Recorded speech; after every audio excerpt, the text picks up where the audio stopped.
Welcome, friend, to this peaceful journey through time, where we gently walk the sacred pathways of ancient Egypt. Tonight, our story unfolds along the banks of the Nile, in a place where devotion echoed for over 2 millennia. Whether you're settling in for the evening or simply seeking calm, I'm grateful you're here. I'd love to hear where you're listening from tonight. What quiet corner of the world you call home.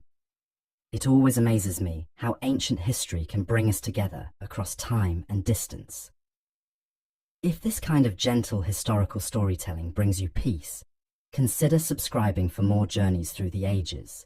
The morning sun rises over Thebes in the year 1450 BCE, casting golden light across the greatest temple complex ever built by human hands. The air is still cool as the first priests begin their sacred duties at Karnak, a sprawling city of stone that stretches across more land than many ancient towns. This isn't just any temple. This is the beating heart of Egyptian religious life, where pharaohs communed with gods and common people sought divine favor for over 2,000 years. Have you ever wondered what it would be like to witness the daily rituals that sustained an empire's faith for 20 centuries? The answer lies in the weathered stones of Karnak, where every sunrise brought renewed devotion, and every sunset closed another day of unbroken worship. What I'm about to share will transport you into the sandaled feet of those who served here, from humble water carriers to the most powerful high priests in Egypt. You'll experience the weight of responsibility that came with maintaining the house of Amun-Ra, the king of gods. Today, I'm taking you inside the hidden rhythms of temple life that kept this sacred machine running through dynasties, conquests, and the rise and fall of civilizations. You'll meet the real people who dedicated their lives to these rituals. Discover how an entire community functioned within these massive walls, and understand why Karnak became the most important religious site in the ancient world. By the end of this journey, you'll see ancient Egyptian spirituality in a completely different light. But before we step into those sacred halls where incense still seems to linger in the imagination, let me paint you the scene of how this magnificent complex came to dominate the landscape of Upper Egypt. The Nile flows northward past Thebes as it has for millions of years, carrying life-giving water through the desert. On the east bank, where the sun rises each morning, the ancient Egyptians chose to build their temples to honor the gods of life and renewal. Karnak sits here like a stone forest, its columns reaching toward the heavens in silent prayer. The complex covers over 200 acres, making it larger than most ancient cities. Walking from one end to the other takes nearly an hour, even today, when much of it lies in ruins. But in its glory days, Karnak pulsed with constant activity. Picture thousands of people moving through its courtyards and corridors every single day. Priests hurried between shrines carrying sacred objects. Scribes recorded donations and temple business on papyrus scrolls. Craftsmen carved new reliefs and maintained existing structures. Musicians rehearsed hymns for evening services. The air filled with the sounds of chanting, the scratch of chisels on stone, and the gentle lowing of cattle being led to sacrifice. At the very heart of this vast complex stood the most sacred space in all of Egypt, the sanctuary of Amun-Ra. Here, behind massive stone walls and through multiple gates, lived the god himself in the form of a golden statue. Only the highest-ranking priests could enter this holy of holies, and only after elaborate purification rituals that took days to complete. The statue was treated as a living being, awakened each morning with hymns, dressed in fine linen, offered meals of bread and beer, and put to rest each evening with prayers. The high priest of Amun held power rivaling that of the pharaoh himself. This man controlled vast wealth, owned thousands of acres of farmland, and commanded armies of temple workers.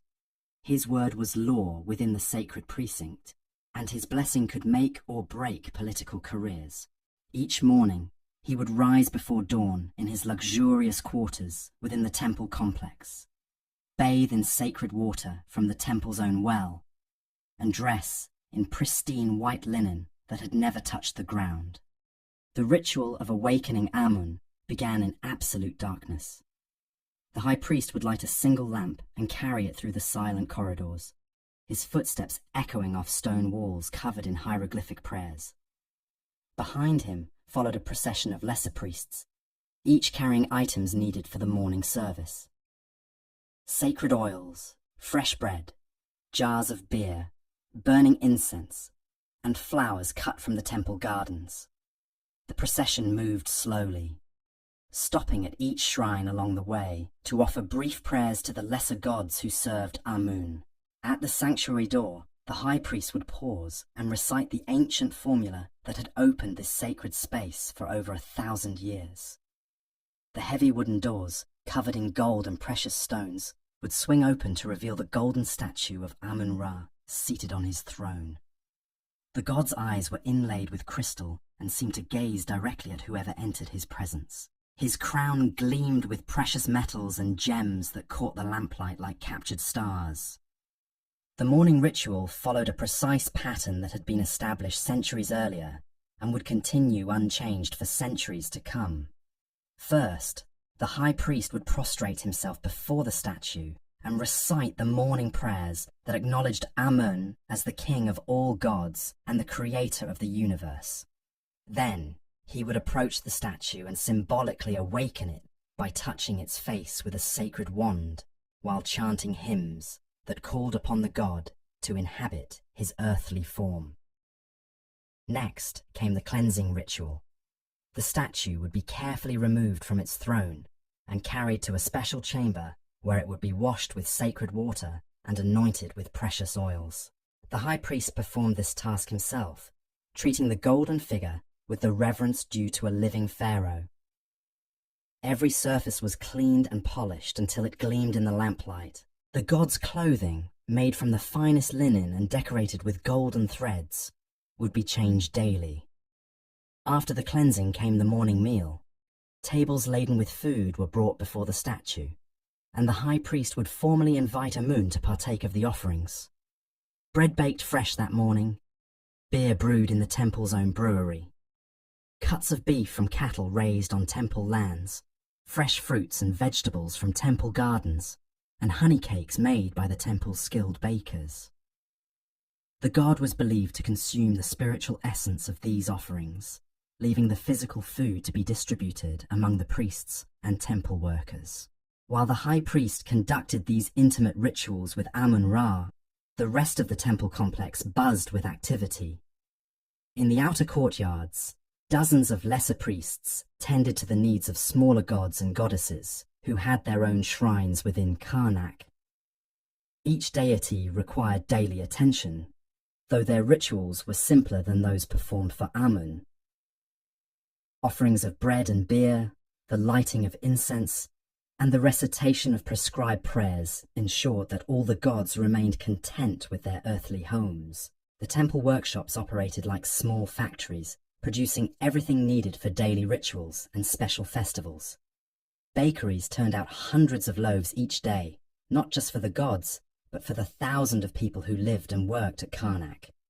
The brewery produced different grades of beer, from the strong, dark ale reserved for the gods to the lighter, everyday beer consumed by workers. In the textile workshop, skilled weavers created the fine linen garments worn by priests and used to dress the divine statues. Scribes worked in a dedicated hall, maintaining the vast records that tracked temple business. They recorded every donation made to the gods, every bushel of grain harvested from temple lands, every head of cattle in the temple herds, and every payment made to workers. These records were kept on papyrus scrolls stored in a library that rivaled those of the great cities. Some scrolls contained copies of religious texts that were thousands of years old, carefully preserved and recopied when they began to deteriorate. The temple's economic power was staggering. Karnak owned more land than most provinces, controlled trade routes that brought wealth from across the known world, and received daily donations from pharaohs, nobles, and common people seeking divine favor. The temple's granaries could store enough grain to feed a city for years, and its treasure houses contained gold, silver, and precious stones beyond counting. This wealth wasn't hoarded, but was constantly used to maintain the complex, support its workers, and fund the elaborate festivals that marked the religious calendar. Education flourished within Karnak's walls. Young men from noble families came here to learn reading, writing, mathematics, and religious law. The temple school was considered the finest in Egypt, producing scribes, administrators, and future priests who would serve throughout the kingdom.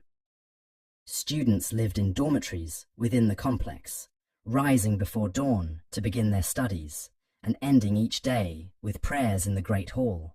The medical knowledge preserved at Karnak was equally impressive. Temple physicians treated not only the priests and workers, but also ordinary people who came seeking healing. They maintained gardens of medicinal plants, compounded remedies according to formulas passed down through generations, and performed surgical procedures that wouldn't be seen again in Europe for over 1,000 years. The temple's medical papyri contained detailed descriptions of anatomy, disease, and treatment that represented the accumulated wisdom of centuries. As the morning rituals concluded in the sanctuary, the temple's daily rhythm shifted to preparation for the evening ceremonies. The afternoon brought a steady stream of visitors from across Egypt and beyond. Pilgrims who had traveled for months to reach this sacred place, foreign dignitaries seeking to honor the gods of their Egyptian allies, merchants hoping to secure divine blessing for their ventures, and ordinary people carrying their personal prayers and problems to the feet of the gods.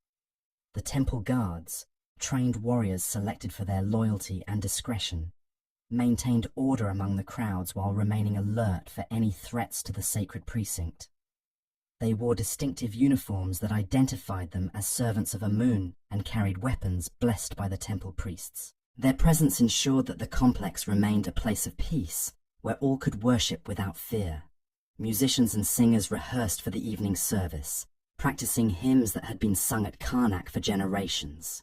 The temple's musical tradition was as carefully preserved as its religious rituals, with master musicians teaching apprentices the exact melodies and rhythms that pleased each god.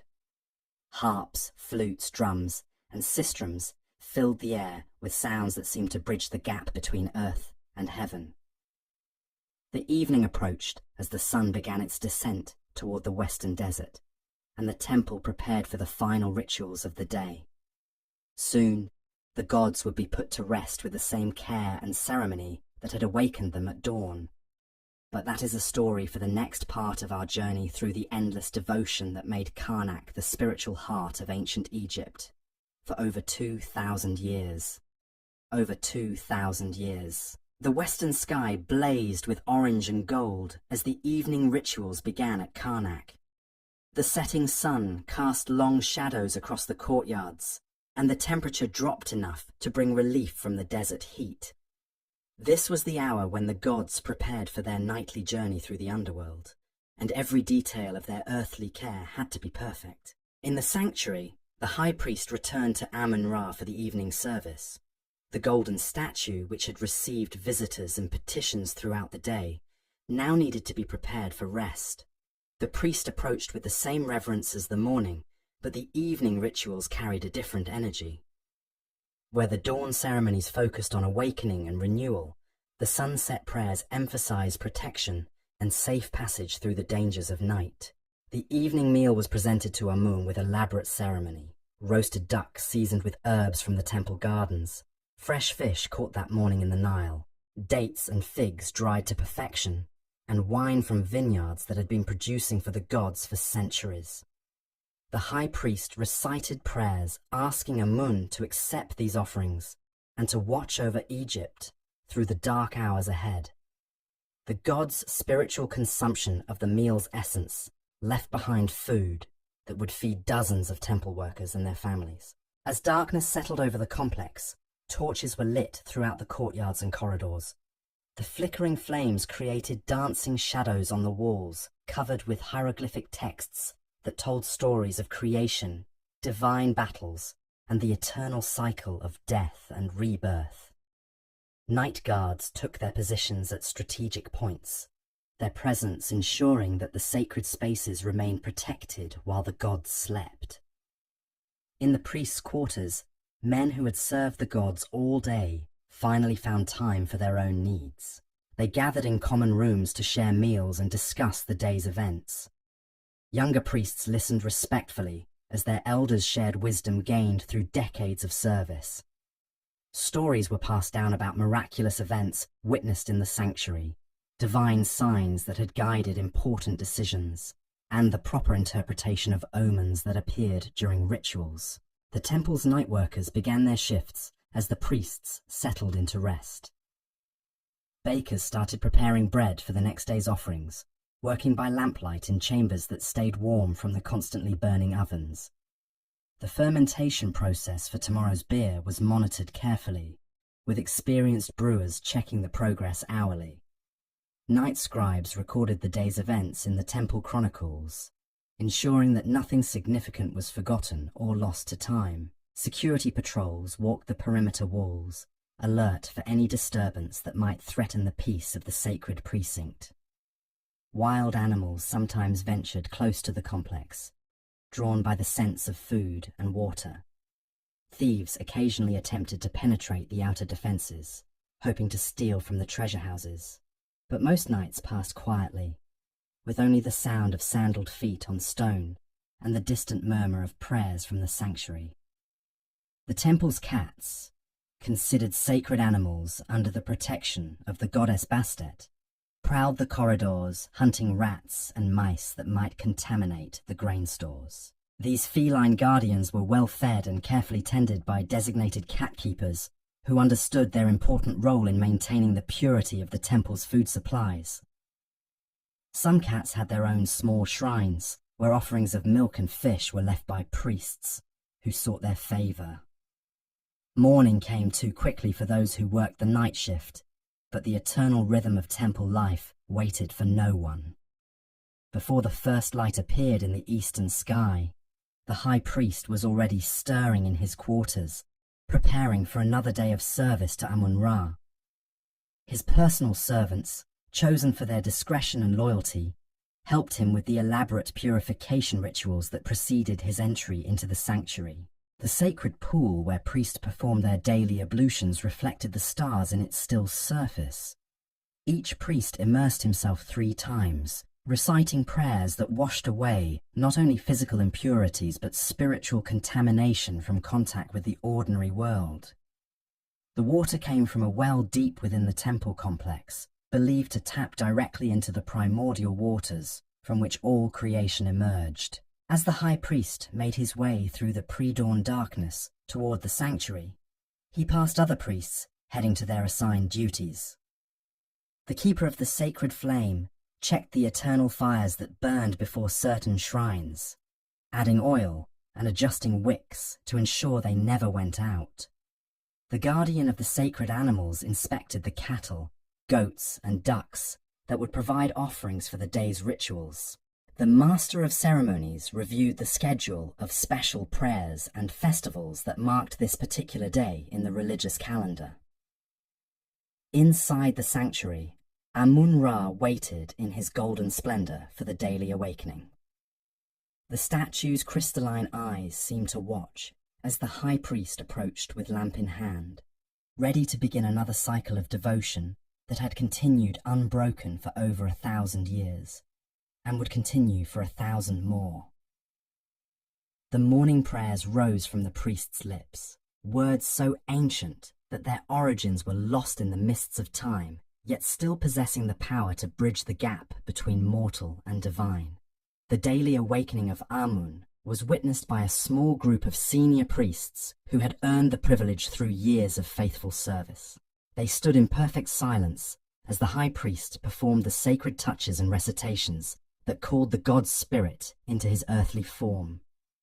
The moment when Amun was considered fully present was marked by a subtle change in the atmosphere, a sense of overwhelming power contained within the golden statue that made even the most experienced priests feel their mortality. Beyond the sanctuary walls, the temple city was coming to life. Water carriers filled jars from the sacred well and distributed them to the various workshops and living quarters. The head gardener inspected the plots where flowers, herbs, and vegetables grew under careful cultivation. These gardens provided not only practical necessities, but also beauty that honored the gods and created peaceful spaces for meditation and prayer. The temple's architects and builders were always at work somewhere within the complex, either maintaining existing structures or adding new ones. Karnak grew continuously over the centuries, with each pharaoh seeking to leave his mark through additions that would honor the gods and memorialize his reign. Master craftsmen supervised teams of workers who cut and shaped stone with techniques that had been refined over millennia. The sound of chisels on stone provided a constant background rhythm to temple life. Sculptors carved relief scenes that told stories of divine protection and royal piety. Painters mixed pigments from minerals and plants to color the reliefs in brilliant blues, reds, yellows, and greens that seemed to glow in the lamplight. These artistic works served both decorative and religious purposes, creating visual prayers that would continue their spiritual function long after their creators had joined the gods in the afterlife. Administrative offices buzzed with activity as scribes calculated taxes owed by temple lands, recorded donations from wealthy patrons, and managed the complex logistics of feeding and housing thousands of people. The temple's economic operations required the same careful management as a small kingdom, with revenues from agriculture, livestock, manufacturing, and trade flowing through carefully maintained accounts. The temple school began its daily sessions as young students gathered in halls decorated with texts that served as both educational materials and spiritual inspiration. Master scribes taught not only the practical skills of reading and writing, but also the religious knowledge that formed the foundation of Egyptian civilization. Students learned to calculate the movements of stars that determined festival dates, to understand the symbolic meanings encoded in hieroglyphic texts, and to appreciate the mathematical principles that govern temple architecture. Medical training took place in chambers adjacent to the healing halls, where experienced physicians passed on knowledge that combined practical remedies with spiritual healing. Students learned to diagnose illnesses by observing symptoms, to compound medicines from the extensive pharmacopoeia maintained in the temple gardens, and to perform surgical procedures with instruments that represented the highest level of ancient craftsmanship. The temple's legal court convened regularly to settle disputes that arose within the sacred precinct, and to adjudicate cases brought by people seeking divine justice. The judges were senior priests, trained in religious law and civil regulations, their decisions carrying the authority of divine sanction. These courts handled everything from property disputes to criminal cases, with punishments ranging from fines and community service to exile from the sacred precinct. As the morning progressed toward midday, the temple's rhythm shifted to accommodate the increasing heat of the Egyptian sun. Work in the outdoor areas slowed during the hottest hours, with workers taking shelter in shaded courtyards and covered workshops. The afternoon brought a steady stream of pilgrims and petitioners, their numbers swelling during festival seasons when people traveled from across Egypt to participate in the great celebrations that marked the religious calendar. The evening approached once again, and the eternal cycle prepared to repeat itself. The gods would be fed their evening meals, put to rest with elaborate ceremony, and entrusted to the care of night guardians who would watch over them until dawn brought another day of worship. This rhythm had sustained Karnak through dynasties and conquests, through periods of prosperity and times of hardship, creating an unbroken chain of devotion that connected each day to the cosmic order that governed all existence. The temple complex stood as more than just a religious center. It was a living embodiment of Egyptian civilization, a place where art, science, education, medicine, law, and spirituality combined to create something greater than the sum of its parts. Every person who lived and worked within its walls contributed to a grand enterprise that sought to maintain harmony between heaven and earth, ensuring that the gods remained content with their earthly homes and continue to protect the land of Egypt. As centuries rolled past like the Nile's eternal flow, Karnak evolved into something far beyond a simple temple. It became a sacred city within a city, where the boundaries between the divine and mortal worlds grew thin as papyrus. The massive complex housed not just the gods, but an entire civilization dedicated to their service, creating a self-sustaining world that operated according to its own rhythms and rules. The temple workshops hummed with specialized activity that would have impressed visitors from any corner of the ancient world. In the goldsmith's quarter, master craftsmen worked precious metals into objects of breathtaking beauty. Using techniques passed down through generations, they created chalices that seemed to capture sunlight, ceremonial daggers with handles carved from ivory and ebony, and jewelry fit for gods and pharaohs. The sound of tiny hammers on gold created a musical backdrop to their meticulous work. Nearby, the incense makers blended aromatic resins from distant lands, creating fragrances that could transport worshippers into spiritual ecstasy. Frankincense from Punt, myrrh from Nubia, and cedar oils from Lebanon were combined according to secret formulas that had been jealously guarded for centuries. These master perfumers understood that scent was a bridge between worlds, carrying prayers upward on invisible wings while drawing divine presence down into earthly spaces. The textile workshops produced fabrics of extraordinary quality, weaving linen so fine it seemed like captured moonlight. The flax came from temple fields along the Nile, where it grew under the careful attention of farmers who understood that every thread would eventually touch something sacred. Master weavers worked at looms that had been blessed by priests, creating cloth that would dress gods, wrap sacred objects, and provide garments for the highest-ranking temple officials. In the scriptorium, scholar priests labored over texts that preserved the accumulated wisdom of millennia. They copied religious formulas onto fresh papyrus, ensuring that sacred knowledge would survive the ravages of time. Some worked on medical treatises that documented cures and surgical procedures, while others transcribed astronomical observations that helped predict the flooding of the Nile and the proper timing of festivals. The scratch of reed pens on papyrus created a subtle symphony of learning. The temple's own quarry operations extended far into the desert, where workers extracted the limestone and sandstone needed for constant construction and repair. Master masons supervised the cutting of blocks with precision that would amaze modern engineers, using tools and techniques that had been refined over thousands of years. Each stone was cut to exact specifications, with joints so tight that a knife blade could not slip between them. Transportation of these massive stones required engineering marvels that showcased Egyptian ingenuity.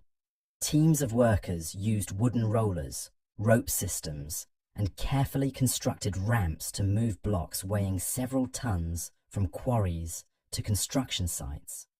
The coordination required for these operations demanded skills in mathematics, physics, and human organization that rivaled any achievement in the ancient world. The temple's agricultural estate stretched across thousands of acres, providing food for the complex population and offerings for the gods. Master farmers rotated crops according to ancient wisdom, allowing fields to rest while others produced bounty. They understood the relationship between the Nile's flood cycle and optimal planting times, creating a sustainable system that had fed the temple community for generations. Cattle herds grazed in pastures maintained specifically for sacred purposes.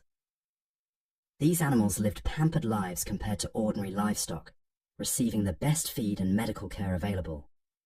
The finest bulls were selected for sacrifice to the gods, while cows provided milk for temple kitchens and leather for various religious purposes. Shepherds who tended these herds underwent purification rituals that allowed them to handle animals destined for divine service. The temple's fishermen worked the Nile with nets and lines, bringing in fresh catches that would grace the gods' tables before feeding the temple community. They understood which fish were considered sacred to different deities, ensuring that their offerings were appropriate for specific gods. The daily catch was sorted with religious precision, with the finest specimens reserved for divine consumption. Beekeeping operations produced honey that sweetened offerings and provided wax for candles that burned in sacred spaces. The temple apiarists understood bees as creatures touched by divine creativity, tending their hives with reverence and gratitude. Honey was considered food fit for gods, its golden sweetness reflecting the eternal nature of divine love. The complex water management systems that supplied Karnak represented engineering achievements that sustained the entire community. Sacred wells tapped into underground sources believed to connect with the primordial waters of